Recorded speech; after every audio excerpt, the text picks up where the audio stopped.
Greetings, everyone. This is Steve Cole here with your PARM 2223 Unit 12 lecture. This is one of many parts, of course.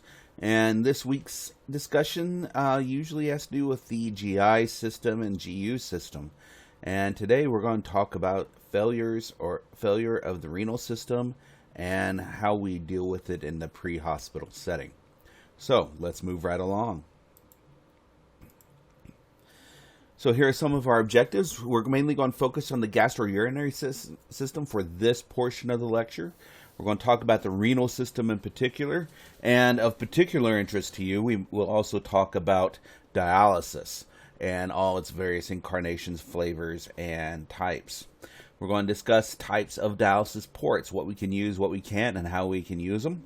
We're going to talk about some pre-hospital considerations that you may encounter when you respond to a patient who is at a dialysis center or who has missed his dialysis or may be having a medical emergency and happens to also have a history of renal failure and dialysis. So let's get on to it. So why is this important to you? Well, like I keep saying, for many of our classes, this is yet another one of those things I wish I knew more about getting out of paramedic school, and I did not. When I first started as a paramedic, my very first full-time paramedic gig was at Montgomery County EMS in Clarksville, Tennessee. And Montgomery County EMS is roughly the same size as Ada County Paramedics, maybe a little bit bigger, but roughly the same volume. Completely different demographic. As it's in the South, what we have is basically the fried chicken belt, which means diabetes, hypertension, heart disease, and because diabetes is a leading cause of renal failure, lots of dialysis centers and lots of dialysis patients. And quite literally, the service practically paid for itself, it's almost its entire budget, by doing non-emergent dialysis transfers and a few other interfacility type stuff in addition to its 911 work. So there was a very strong emphasis. Even though as a county third service agency, we had to do quite a few of these. Every morning, depending on which district, you knew which ones you're going to get. Plus, they put on day cars just to help handle this. So taking patients back and forth to dialysis centers, plus getting called there as part of the 911 system, very, very very daunting for me in that it was a complex patient, even though their care was sometimes just purely supportive, until, of course, they coded. And the questions I asked about their underlying condition, I didn't have good answers. I didn't get good answers to from my fellow coworkers, so I figured I would delve deeper. And so this is a small part of that. I certainly do not consider myself an expert. So some of the terminology you need to be familiar with: hemodialysis, peritoneal dialysis, dialysate, which is also known as the wash, end-stage renal disease as opposed to chronic kidney disease, arterial venous fistulas, arterial venous grafts, dialysis ports. There's various other ones. So we're gonna, by the time you get done with this this part of the this week, you'll know these quite well. Let's talk a little bit anatomy and physiology. There we have our two little beans. Adam Tresetter, who is actually now a paramedic with Ada County, made this comment once in a forum, and I told him I'd steal it, and I did. So he has nothing to complain about. Kidneys are indeed the windows to perfusion. I said once that end-tidal CO2 is a window into the metabolism. It's the smoke from the fire of metabolism. End-tidal CO2 is. Well, if that's the case, kidneys and the urine they put out are clues to our perfusion. Kidneys are some of our most perfusion-sensitive organs that we have in our entire body. That's why when you go into the ICU, you will see patients, and they will closely monitor the urine output as a gauge to their hemodynamic status, as well as the various content of the actual urine itself. We know we have, when we talk about the GU system, we have two kidneys. From the kidneys, we have two ureters. And I hope you can see that in this image. Let me see if I can add my little pen here.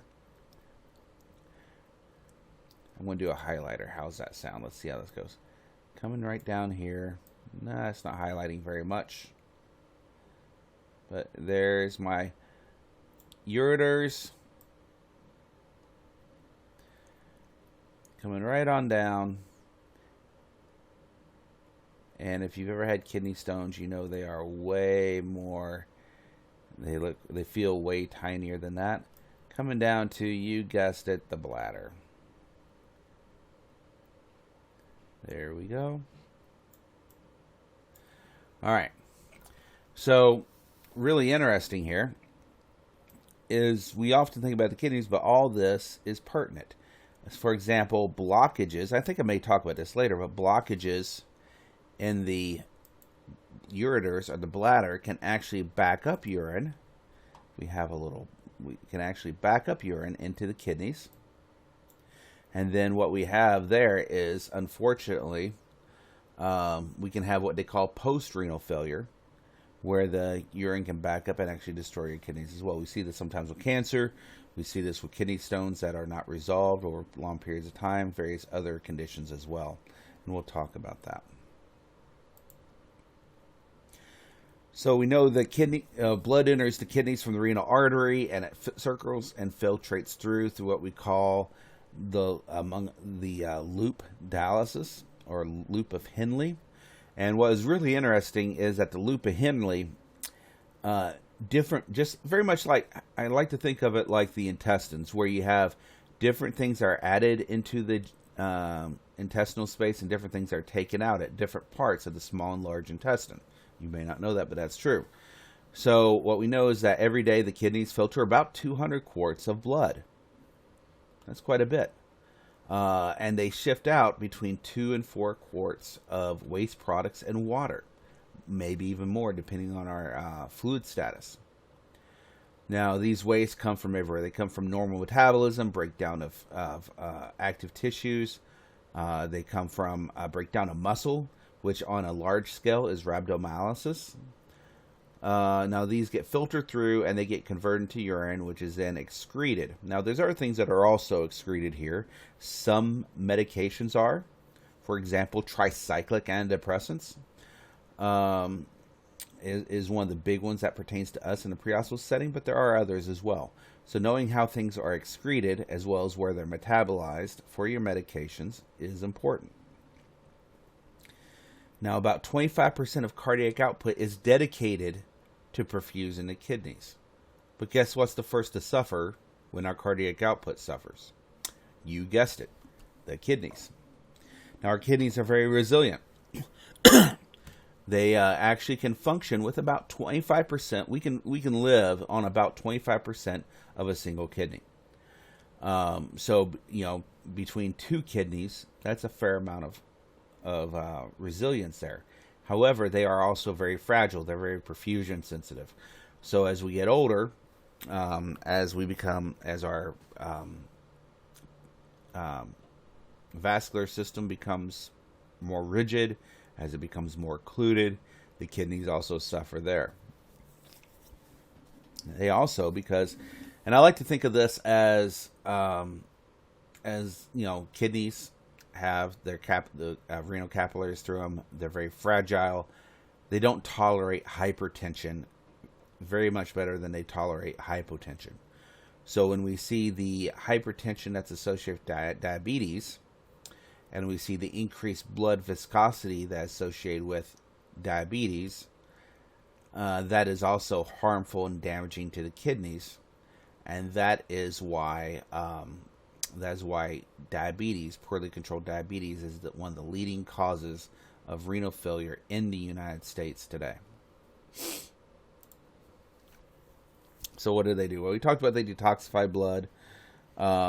They affect calcium. They affect sodium. They affect potassium. They actually stimulate red blood cell production, which occurs in the marrow space of the bones. They also are hugely important in the regulation of both our pH and our blood pressure.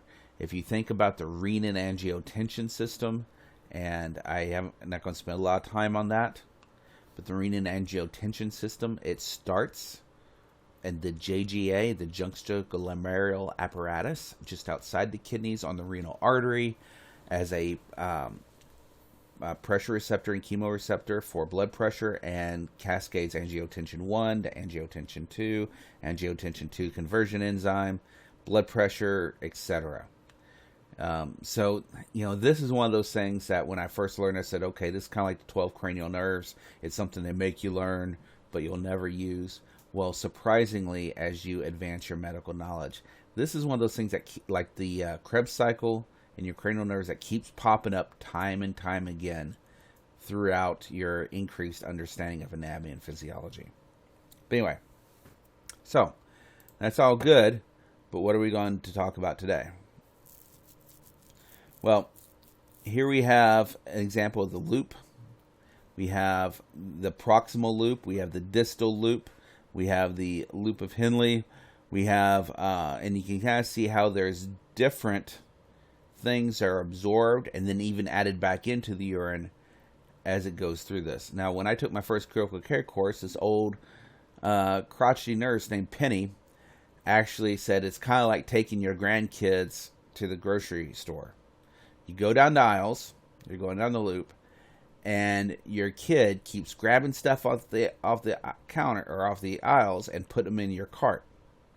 And then you rather frustratingly put it back. And this happens continuously as different electrolytes, different compounds, etc. are added and then taken away from your what will eventually become the urine through the loop of the nephron. I hope that makes sense. So a couple terms: acute renal failure, chronic kidney disease, and end-stage renal failure. So acute renal failure, a lot of things will cause this that are usually external to the kidneys. Now this can occur for hours or days. It's often reversible, or at least can resolve itself. And the biggest one is hypotension, like you see in trauma, so on and so forth. Post-cardiac arrest, post-overdose, toxicological causes, etc., so forth. If they get good quality ICU care, they get good quality medical care, they get good quality renal support, they can recover from this. Chronic kidney disease is a progressive loss of kidney function. It's months to years, and it occurs about 10% of the population. And again, the leading cause of this is diabetes, but not the only cause. Hypertension from other causes. Sickle cell also plays into this. And then end-stage renal failure is the advanced and severe terminal condition of chronic renal failure. There's about 500,000 or so who are currently under treatment in the United States. That's 500,000 that go to dialysis. And these numbers are way out of date. I apologize. I should probably update them. Every year, add about another 100,000 or so that have to go on dialysis. Now, what happens to the rest of them? Well, you have quite a few that eventually fall off of dialysis. In other words, their annual mortality is about 1,000 patients per year at risk, which is about 7% of their population every year. So the mortality, the complications are pretty substantial. 7% mortality. All right, so causes of acute renal failure. Now, about 55 or about a little bit over half of these are pre-renal causes, so sometimes called pre-renal failure. So this is your hypotension, shock, your cardiac failure, problems from surgery, hypotension during surgery, or the anesthetic themselves. Even fever, severe fever can really shut down your kidneys sometimes. Sometimes we have actual renal failure. Failure somewhere in the structures of the kidney itself. So you have a nephritis of some sort. You have some tubular necrosis, some renal ischemia, and of course, toxins. And about 15% are your post-renal. Now, this is your kidney stones is the most common example, but a really severe urinary tract infection that gets up into your kidneys and the bacteria attack your kidneys. It backs up. That can happen. while Uncommon does. That's why, I'll take a little sidebar here. As paramedics, we often it's just a UTI, but think about all the crazy stuff that happens with UTIs. Mental status changes, your ammonia levels build up, fever, urosepsis, and now we add post-renal failure on top of that. Again, another one of those things that when I got out of paramedic school, they never really taught me the importance and significance of. So we talked about a lot of the common causes. I'd say diabetes and poorly controlled hypertension, which often but not always goes hand in hand with diabetes, are the two biggest ones. Cancer and toxicological cases. So we think about toxicological cases. Some medications, excuse me, a lot of these are cumulative effects. Like, for example, I'll give you an example. Cumulative hepatotoxicity, toxicity of the liver, is often from taking a lot of Tylenol-containing medications. We also have that with Motrin and aspirin to a lesser degree of the kidneys. 150 to 200 million cases per million people. 150 to 200 cases per million people each year. So let me do some quick math here. Pull out my phone. That essentially results, by those numbers, we'll say 200 times 350, because there's 350 million. That's 70,000 new cases each year of chronic renal failure. Mortality is about 20%, and those who don't, about half of those will eventually require dialysis. Those who do not require dialysis still require pretty tight fluid restriction, diuretics, so on and so forth to help them. All the common things that we see, water retention, fluid retention, but not good, healthy fluid retention. Ascites, pedodema, surprisingly, anuria, failure to urinate, acid-base disturbances, shortness of breath, usually secondary to fluid overload, and a Pickwickian syndrome. And these can, of course, easily be pushed over the edge into your pulmonary edema, your even cardiac tamponade, dysrhythmias, etc. You can read the slides. I want to talk a little bit about the fluid retention. So when we see ascites, now a lot of things can cause ascites. Liver failure can also cause ascites. Certain other cancers can cause ascites. But renal failure in particular can cause ascites. That's fluid retention in your stomach. But it's not just, the reason it's in your stomach is because that is the path of least resistance. And understanding how fluid can shift across the membranes of your intestines and your other abdominal organs to free float in your belly tells you how fluid can also shift backwards and how peritoneal dialysis can work too, and we'll talk about that. Fluid doesn't just gather in your stomach, it also gathers in your lower extremities. Now the reason it gathers here is what we call dependent edema. The dependent part means the effect of gravity. So if somebody is bedridden and supine, it won't be as blatantly obvious as if they're upright and sitting in a chair or other places. So keep that in mind.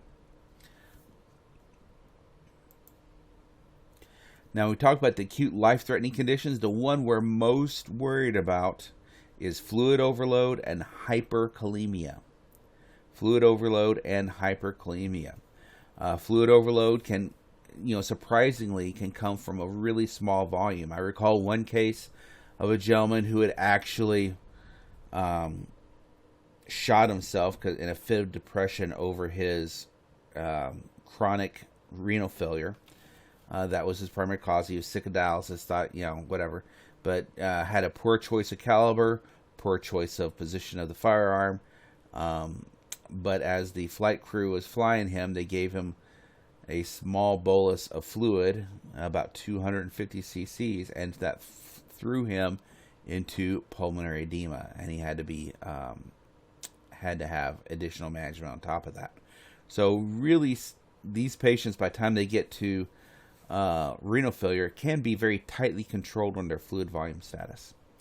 Now, potassium. Potassium is one of the other things. The kidneys pull a lot of potassium out of our bloodstream, and then we excrete it through our renal system into our bladder, hopefully to be peed out and never to be seen again. When the kidneys fail to do that, potassium backs up. And potassium, as you recall, is part of the sodium-potassium pump. Now, we have a lot of a lot of potassium inside our cell, about 150 milliequivalents, but we only have about 3 to 5 outside our cell.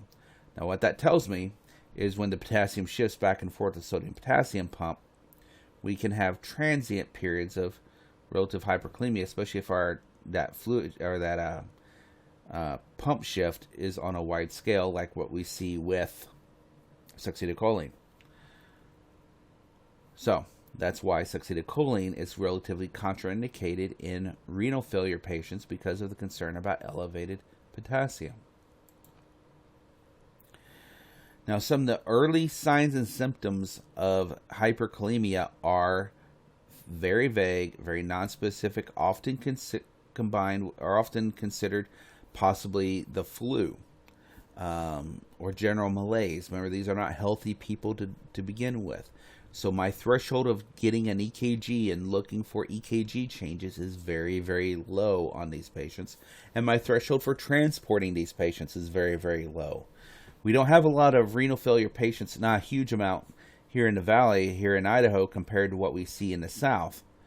But my experience in the South before I came up here really made me cautious about treating and releasing kidney failure patients who have fallen at home, who just feel sick but don't feel that sick. That type of thing. So grab an EKG, preferably a 12 lead on these patients. So what's our, I'm sorry, I said milliequivalents, sorry, I meant millimoles. What is our normal EKG or our normal potassium ranges? Well, it's normal 3.6 to 5.2. I will qualify this to say that different labs have slightly different values, but these are usually pretty consistent. I've seen 3.5 to 5.0 and 5.1, vice versa. But most textbooks will give you a range pretty close to this. 3.6 to 5.2 millimoles. Hyperkalemia is technically defined as greater than 5.2. However, you don't typically see the EKG changes till you get right around 6 or so. Now, this is obviously patients have some variation on the spectrum. But what we start seeing peak T's. We start seeing widening QRSs, and they will eventually widen to what looks like torsades or VTAC, and then seizure, coma, death in rapid order when you get above 7 or so. Now, I will say, when I say rapid order, I mean I've personally seen EKG changes rather sudden over a 30 to 45 minute period from start of the changes to hypotension and cardiac arrest.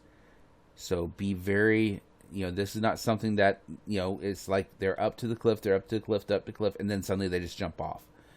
Be very cautious about getting an EKG that is relatively normal, but patient is still somewhat symptomatic and they have a history suggesting of this. Do not discount them. There's a reason why we ask for continuous cardiac monitoring on some of these patients. So this is an example of a patient with an EKG 12 lead with their potassium was 7.8. So take a moment to look at this. And I want you to think, obviously we're in the context, I'm priming you saying that we're talking about renal failure, we're talking about hyperkalemia. But say you didn't have any of that in your, going into this call. How many of y'all would have mistaken this for a bundle branch block? How many of you would have thought maybe this is STEMI or ST elevation? How many of us thought maybe there's nothing really this is hypertrophy? So you really need to be cautious differentiating, and there's all sorts of rules for differentiating VTAC versus hypertrophy versus hyperkalemia. But here is a very simple thing I would pass on to you to remember, not specific to this, but remember in general. Ischemia, by definition, is located to certain vascular pathways throughout the heart. That's why you have your precordial leads, you have your inferior leads, and so on and so forth, because that's where you have your ischemia.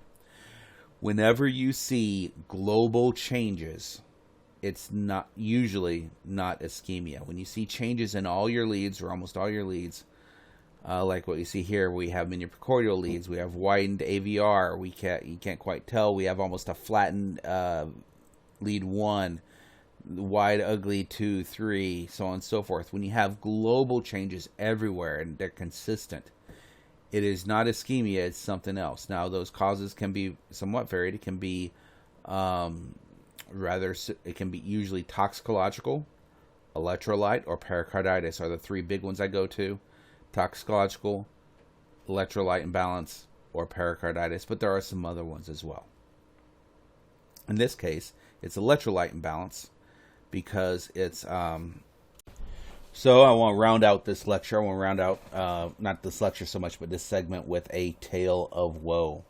So this is occurred many years ago, almost 20 years ago now, here in our local area. I won't mention the specific agency, but we had a very astute, very competent, very on top of it paramedic who doesn't work for us anymore, but not because of this incident.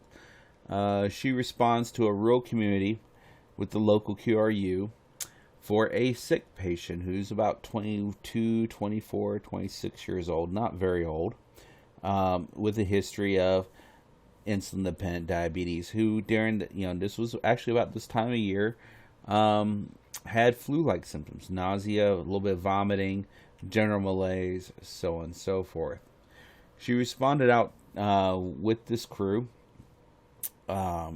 gave him some antiemetics. At the time, we didn't have Zofran, so gave him a little bit of Phenergan, if I recall correctly, or a Napsine, one or the other, and began transport in. And from the rural community to the main hospital where she was is about a 20-minute transport. If you know the area, you can probably figure this out.